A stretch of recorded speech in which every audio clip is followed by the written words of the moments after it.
Welcome to Mortification of Spin, a casual conversation about things that count, with Carl Trueman and Todd Pruitt, a podcast of the Alliance of Confessing Evangelicals. Let's join this week's conversation.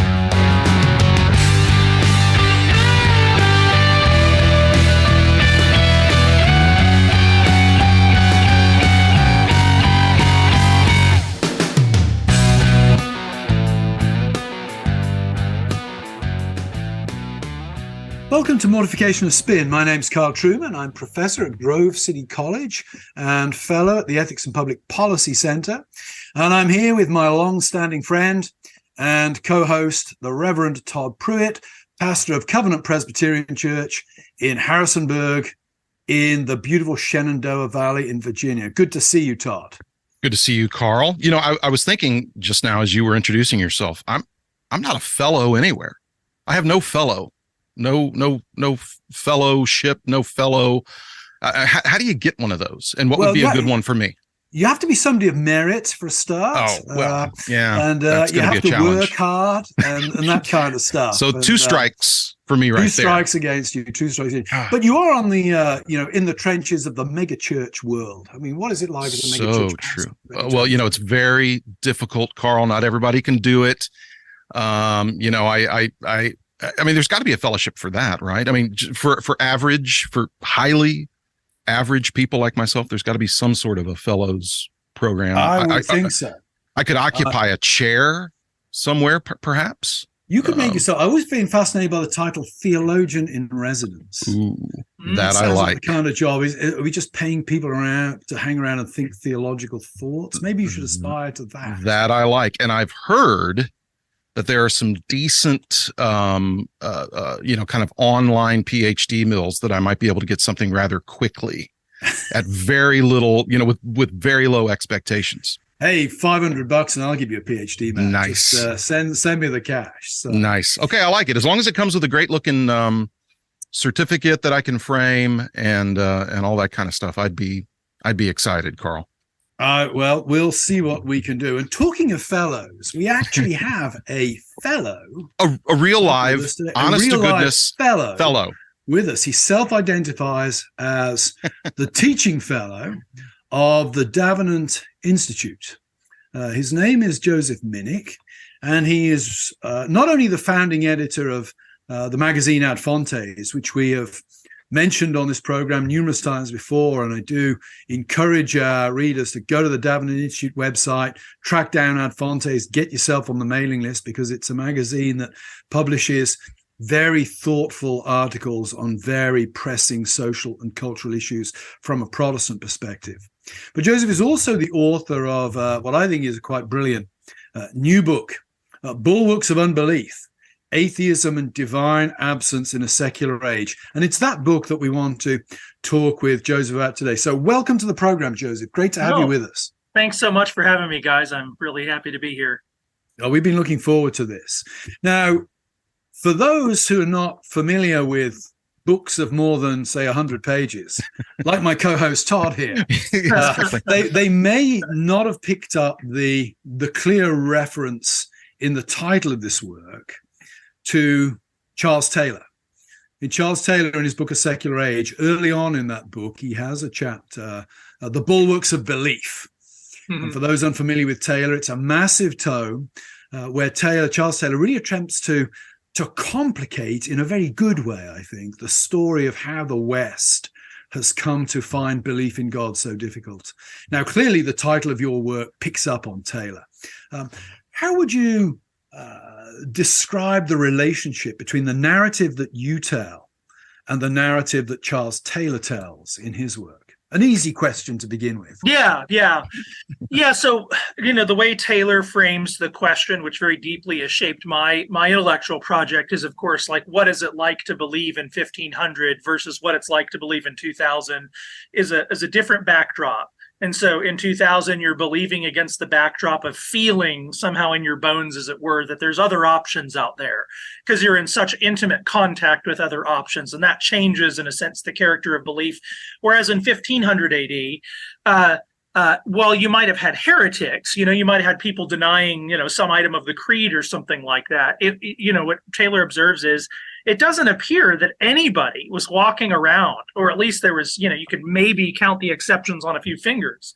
It doesn't appear there was anybody walking around in the Middle Ages, for instance, who didn't find the basic notion of God just very, very plausible. And what Taylor wants to do, in a sense, is tell that story. What happened between 1580 and 2000 then, and the way he sets it up is this chapter, Bulwarks of Belief, which is a pretty mammoth it's a mammoth book, of course, and it's a mammoth chapter in a mammoth book. And effectively what Taylor's doing with the notion of Bulwarks of Belief is saying what made it very difficult not to believe in God in the year 1500 AD, say, wasn't because everybody had internalized Thomas's metaphysics and could regurgitate the 5 proofs, right? That's not what it was. It was that the whole order of life, the whole order of not just like family life and church life, but walking outside, exchanging things at a marketplace, architecture, the words written on architectural walls, basic exchanges that occur between humans were so suffused with theological and religious signification that just moving around in the world was almost impossible to do without making some kind of conscious, even if it's just a practical reference to God. And so what I try to do, what he says is effectively is in some ways those bulwarks disintegrate, and in the modern world, atheism becomes possible. And he tells I think a very compelling story in a lot of ways. He identifies, and this is just setting up where I try to supplement Taylor some. He identifies the mid to late 19th century as kind of the moment where, there were some atheists and such out there. There's a rising, what we could call kind of pre-background of secularism. But it seems about the middle of the 19th century that we really can, in European and American culture, walk around and you can find people saying, you know what, God actually is out of a job now. And he sort of narrows in what is it going on right there that sort of fills out the narrative of why is it that period that we kind of make the final move, in a sense, where we excise God from the cosmic imaginary. And I guess what I would say that my book provides, and this is now Bulwarks of Unbelief, what is the whole arrangement of the social order such that perhaps there's a tendency, if not to kick God out of the job, but to make him less obvious than he would have been, perhaps, or to render belief in God less natural for us, less instinctual for us than it was for our ancestors. And what I try to fill out then, when I look at the 19th century, is the impact of the Industrial Revolution, the proliferation of modern technology, and and especially in this book, I wrote a shorter book before this, but in this book, I talk also about human labor. And so it's how does technology, labor, city life, suburban life, the automobile, you kind of smash all that together. How does that shape the way that we just imagine what reality is like, basically? And so it's looking, you might say in the taxonomy that, and then I'll shut up after this and pass it back to you guys. I don't want to enter. No, you're doing well. One of the Carl didn't say this, but he wrote the foreword to the book. And one of the reasons I asked Carl to write it was because you tell a story, an intellectual history in your recent book, The Rise and Triumph of the Modern Self, very, very influential and a good book. We had an interview with Carl about that. But all throughout, one of the things that I really appreciate about Carl's book is emphasizing I am only telling the intellectual side of the story. There's a material culture side of the story that you really need to tell the full story, in a sense, to really fill out the picture of how disorientation from gender works. And in a sense, you might say, I'm not talking about gender in this book, but I am trying to tell, in a sense, that flip side, that material culture side, say between 1850 and 1960, or really into today. And how does that shape all of that material, of course, is relevant to contemporary gender discussions because it's the same forces that disorient us.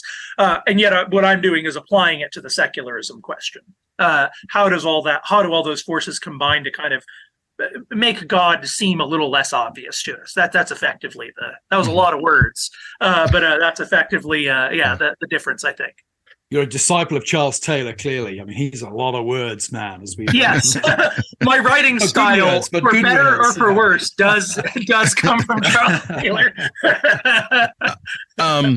Joseph, you mentioned the 5 proofs just very briefly, and for those who aren't aware, that goes back to early medieval period is where Anselm was. Guys, I'm sure I should know. Ryan, 13th century. Kill me. Yeah, 13th century. 13th century. Right. Yeah. So, and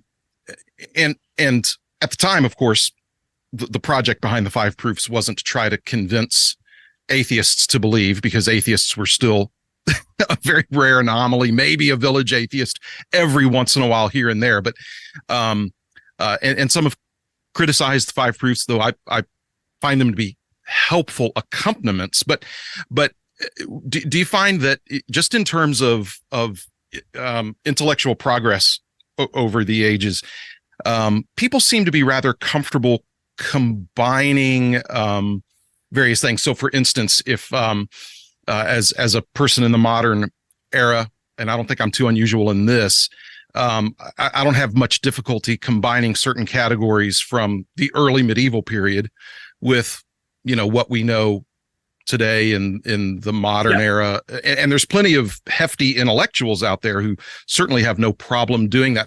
Part of my question would be, it doesn't seem to me, and I've read some pieces recently, that the new atheists and the so-called 4 horsemen from 10, 15, 20 years ago, as they've aged, as one of them has died, their project doesn't seem to be faring all that well in some circles. And if that's the case, I don't know if you have an opinion on that, but if that's the case, if they haven't been nearly as influential as maybe they had hoped to be, and I've heard Dawkins say that explicitly, how might you explain that? Yeah, if that makes sense. That's an excellent question, because it is funny. There is a part of me, you write this book, and so much of it comes out of just, being, I was in my early to mid 20s when the 4 horsemen were around, kind of raised in a Christian home. And so through my 20s and into my early 30s, I'm just struggling personally with the question of God. And a lot of it grows out of, engaging those kinds of texts in a broad way, at least. And yet you write a dissertation and quickly watch, I don't know if this is even relevant now. Right, because, atheism, the fate of atheism, even in the last 10 years, is very possibly different. Though, and here's maybe one way of answering it, is to use Taylor's notion of the Nova effect. What Taylor names when he talks about the Nova effect is, it's not, in one sense, we could say that atheism has been made more plausible, and that is why there are atheists around these days. And yet that's not actually apart from a bunch of other things being made potentially plausible. And so when Taylor talks about the Nova effect, it's like, it's the 26,000 denominations effects writ large, right? That's not because of some Protestant idea. That's because of the frontier and everything. Things can just happen when you don't have more than 2 or 3 teams, basically. But, sort of through the 19th century and on, the nature of the public sphere, the nature of public discourse, the traveling of ideas is such that increasingly, and I think we could say it this way about ourselves, nobody here has a predictable, let's say we're all Reformed in the room and came to the Westminster, we all subscribe to Westminster or something. No 2 of us had a predictable path to getting there. We are all a big hodgepodge of a weird set of forces. And that can manifest in atheism. But what I think you're seeing increasingly is the plausibility, especially in the last 10 years, of kind of maybe ironic to not so ironic forms of spirituality and such that might still have atheism's kind of lack of metaphysical cosmic commitment. Maybe we're being agnostic about the big things behind the veil out there, but imminent within the world, perhaps, or more ghostly things are getting a little more popular now. And here, I think Tara Isabella Burton's book Strange Rites, which you guys are probably aware of, I think is a really excellent, fascinating, read of almost a contemporary neo-pagan, a kind of both on the right and the left, a kind of neo-pagan resurgence, which again, I don't doubt that that's fusible with philosophical atheism on some register. And yet you get the sense that there's less pressure to do that. I'm sure there's, nerds in Silicon Valley still who are, proselytizing atheism or something. But yeah. I think the idea is still relevant because, in a sense, like we're nevertheless naming, part of what the book is really trying to do is name a common set of forces we're all in, and even if it doesn't manifest in atheism, it's going to manifest in the plausibility of something that you have to orient yourself relative to, and that kind of thing. So, yeah, I don't know if that helps. Yeah. I mean, one of the things that struck me about the book as well is, your treatment of technology is very compelling. And I particularly, this sounds heresy, I know, in some circles. I particularly appreciated your use of the early Karl Marx, because I think that stuff that he's doing in the 1840s about alienation. Yeah. You've just confirmed all the worst things, Carl. Yeah. Yes. We all knew. Well, even I noticed just this week at Public Discourse, which is a online journal that I'm very friendly with and write for, I was referred to as a Hegelian Marxist of all things. So nice. On Tuesday, teaching Charles Taylor, I kept beginning sentences, as a Hegelian Marxist, this is how I think about this. But one of the things that Marx is getting at there, and I think that we may rightly reject his answers, but he's clearly at the forefront of understanding that how we make things and the technology by which we make things has a profound effect on how we understand ourselves and how we understand ourselves in relation to the world and other people. Well, clearly we're no longer in the 1840s. We're now in the 2020s. How do you think that technology is playing into what one might describe as the sort of the anthropological chaos of our day? I mean, a lot of people zero in on the question, what is a woman? I'm convinced that what is a woman is only difficult to answer because the prior question, what is a human being, has become incredibly difficult to answer. Yeah, what does it just mean to be? That question of anthropology is just right. Yeah, I think one way of answering that is what's fun about going on interviews about the book is you develop ways of summarizing the book that make the book superfluous. So here's one way of making it superfluous, and maybe that's a good thing for everybody. Is Marx, that early Marx essay on alienation, I think is so crucial, and it's a discourse that's classic in conservative, as you all well know, in conservative political theory as well. There was always a concern for the connection between a person and their labor, and effectively the kind of contrast I try to draw in the book is that there maybe are three ways. You could say this in a bunch of other ways, but in an old subsistence order prior to kind of migration to the cities, you might say, not that I'm against city living, I'm not doing any of that, obviously, in the book, but I'm against it, by the way. But go ahead. Okay, Carl can be that guy. I'll be ecumenical up in here. But three of the things I think that reinforced what you might call the God instinct, if we could put it that way, are that the world, for most human beings, is navigated as a very stubborn set of agencies. And so it's like, here I am in South Carolina with this forest behind me on a hill. Most of those things would have insisted themselves upon you in very immediate, practical ways that you can't just get around. They're kind of agents that you have to agent in relation to. And you add to that, what you're doing in that context usually is a kind of labor that you might not even like. Maybe I don't want to go plant potatoes and grow them, but I do know exactly why I'm doing it. And I know the meaning of it. There's meaning in my hands because I know if I don't do this, we're all going to die. And maybe I do enjoy my labor, but it's incredibly connected labor that where I understand exactly what I'm doing. And it's usually in a community of persons that you know on such overlapping levels of trust. And where your gifts plug into the community in a very natural, or I say natural, I'm not trying to make this, to idealize this past, but where your gifts plug into the community in very concrete, practical ways. And one way of asking the question then, and I'll contrast that to the modern world in a minute, is what does reality itself seem like in the mirror of those things? There's the agency of the world. You're connected in some very visceral way to your own agency. And the agency of other humans is also something you can't navigate around. You can't just choose to go to a different community.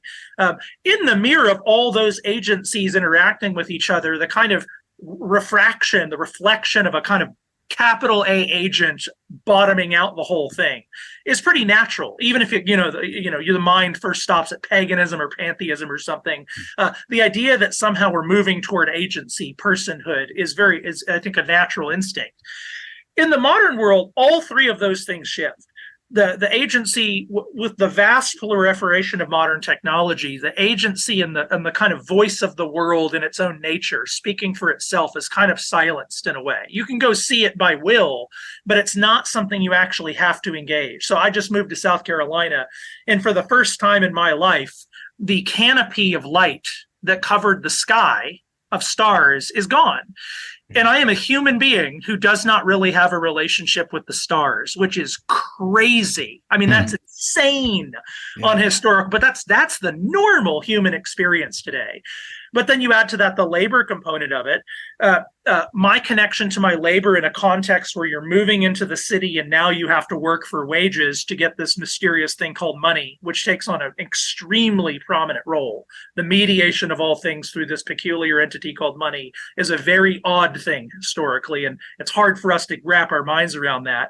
But now the labor I'm doing tends to plug into a system that I don't fully understand, and I'm not even really sure what I'm doing a lot of the time. I mean, I know that I take this stack of paperwork and sign it and then put it on this to the assembly line, but it's unclear to me that like the things I'm doing aren't really, they're just to get money. The connection to them is a bit lost. And then you add the social dimension to that, the mobility where we don't have to live near each other. I don't have to go to church. And if I go to church and I don't like it, I can go to the other one. And even if I go to church, I'm not going to naturally and by necessity just smash into people by accident if I don't want to. And so the question becomes, if we could reverse then, that the agencylessness of the world, the agencylessness of myself. People talk about being passive and carried along in a sense in their own labor. And then the foreclosed agency even of persons. What does the cosmic whole, the abyssal center of it all, look like in the mirror of that experience? And my argument is like it's not surprising for some people, at least, maybe it takes a preset personality or something. It's not surprising that's going to bottom out in this sensation. Well, it's just abyssally black all the way down. And my mind, and the tension kind of, in a sense, the book is trying to establish, is my mind can still take the journey of saying, oh, here's the arguments for the existence of God. And that's, I'm persuaded. I can feel my mind going, yeah, that argument works. And yet has this almost schizophrenic juxtaposition to what things seem like in some holistic way. I don't think it needs to be that way, but I think by habit, without counterformation in a sense, maybe we'll live that schizophrenic way.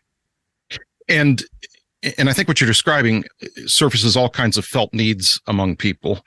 And how would you say that the church can seize upon those disconnections and the anxiety produced by what you're describing to make unbelief less plausible, if that makes sense? Yeah, I think part of it is to recognize that it's us. What we're talking about isn't the unbelievers out there, it's us. And actually we have something to offer when we work on us.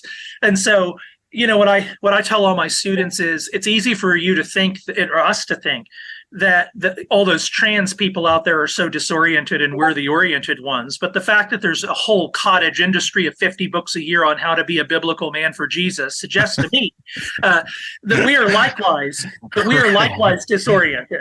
And we share something. So part of what I want to do in all of my work is start with kind of the headspace of what we share with our fellows. And I think like the church speaking into it then is really the church speaking into its own life and us speaking into our own lives, because I think there's a rhetorical posture that's often taken in churches that we've been trained into, perhaps, which is kind of the church as answer haver to the non-answer havers. And I'm not trying to say the church doesn't, in its creeds, doesn't contain answers. It does. Right. But the creed is also ahead of us, and we're growing into it as well. And we as individuals, I think, can be very disoriented. And, in a sense, it's like we can be Well, there's so many thoughts coming in my head that I'm cutting myself off. Here's what I'm trying to do, and I'm writing a new book now. I'm not trying to make this an advert, but I'm writing a new book now that it really is trying to apply these same kind of type of analysis to the whole Christian faith. And the attempt is to kind of walk through and say, here's the virgin birth, here's miracles. Well, here's Jesus, and like he died on a cross and somehow that fixes all the problems. Mm-hmm. I feel weird about all those claims too.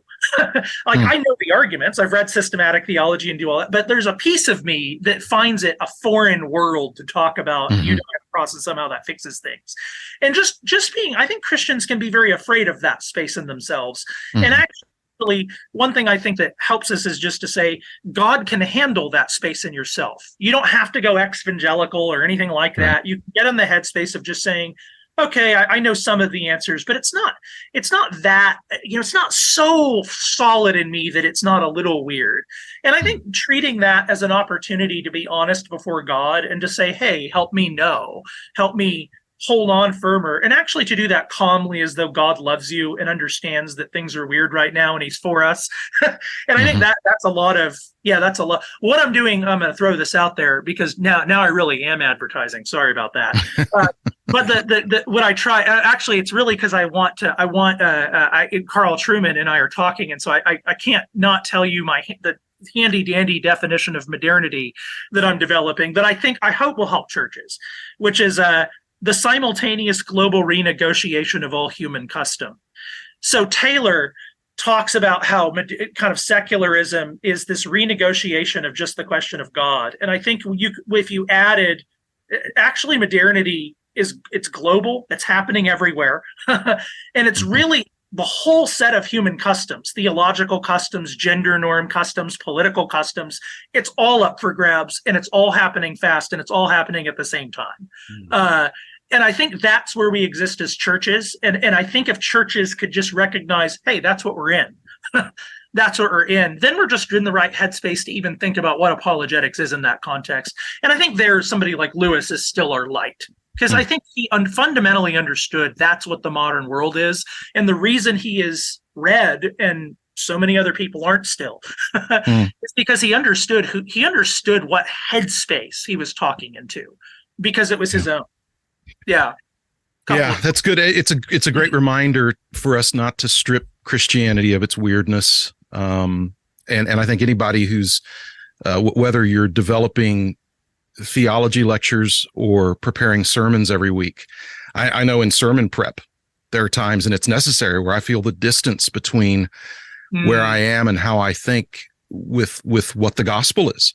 And I have to struggle through that each week, not struggling through unbelief, but struggling just with the distance between my life and what I see portrayed in God's word. So it's a great reminder. Well, obviously, everyone, I mean, we could go on and on with this discussion, and it's fascinating. But what I would encourage you to do is go to our website, mortificationofspin.org, where you can register to win a free copy of Joseph Minich's excellent book, and I do highly recommend it. I took my good time working through it because there was so much to think on. But it's called Bulwarks of Unbelief, Atheism and Divine Absence in a Secular Age. And the foreword's written by a guy named Carl Trueman. I didn't find that very helpful, actually, but the book itself is really good. Also, if you go to Amazon to look at the book, you'll likely see Joseph's shorter treatment on some similar themes called Enduring Divine Absence. And I would encourage you to check that out as well. So we're so glad that all of you were able to join us.